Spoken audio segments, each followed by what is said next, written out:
G'day everyone, hope everyone is having a fantastic day or night or evening depending on when you listen to this video. My name's Manny, for those of you who don't know me, and I'm the owner of MTRIT or Express Text, whatever or however you want to pronounce it or call it. I've been, over the last 3 or 4 days, I'm trying to post a video to train or to educate as such to you guys, if you're viewing this on LinkedIn or Facebook or YouTube or whatever, in terms of how you can protect your computers, or more importantly your business, from getting hacked.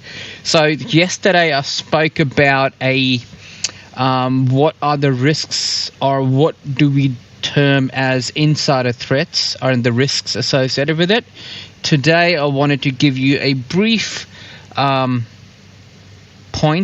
not brief points. Today I want to give you 5 important things which you can do to make sure that all of your computers, your desktops, your laptops, tablets, whatever devices you use, are safe, or as safe as it can get.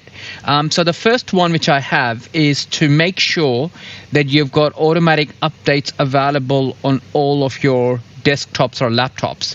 Microsoft, Apple iOS, Mac OS, Chromebooks, whichever machine you use, they release updates from time to time, and some of those updates are security updates. It's really important that you make sure that all of those devices are fully updated. So again, make sure that all of your machines are set to automatic updates, and you can run automatic updates during business hours. Why during business hours, or maybe at the last hour of the business hours, is because if you watch my video a couple of days ago, I mentioned about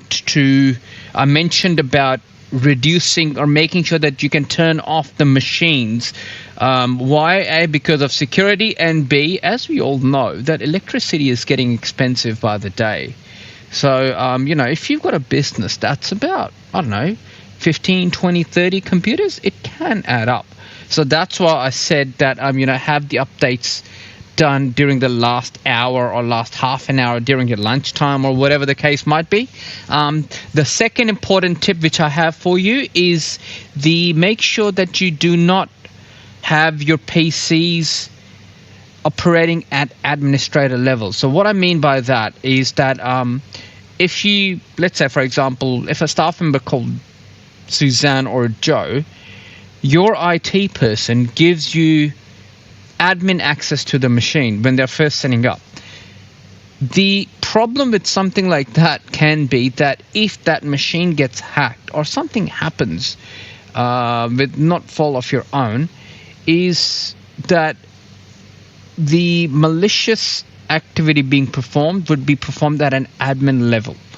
And if you are not using admin level access on that particular machine, then you can, what we call as, ring fence the harm done, or you can protect the machine as much as possible, because no new programs would be allowed would be installed on that computer, because there's no admin access available, or at least the admin access would only be available to your IT administrator or specific people within the business.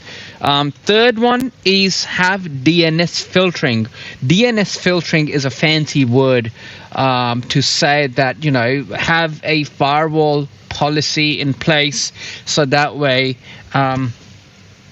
if you don't know what sort of websites, not like your staff member is going to view dodgy websites, but they might accidentally click on a link which can then redirect them to a dodgy website, or a website that it is going to be downloading a lot of malicious stuff. If you have got what we call as website filtering in place, that all can be protected automatically. So website filtering is important. Fourth one is, once again, which I spoke about yesterday, is that make sure that your staff, you keep on educating your staff with latest threats, with latest topics, how to protect the machines, how to lock the machines using strong passwords, and all that sorts of good stuff.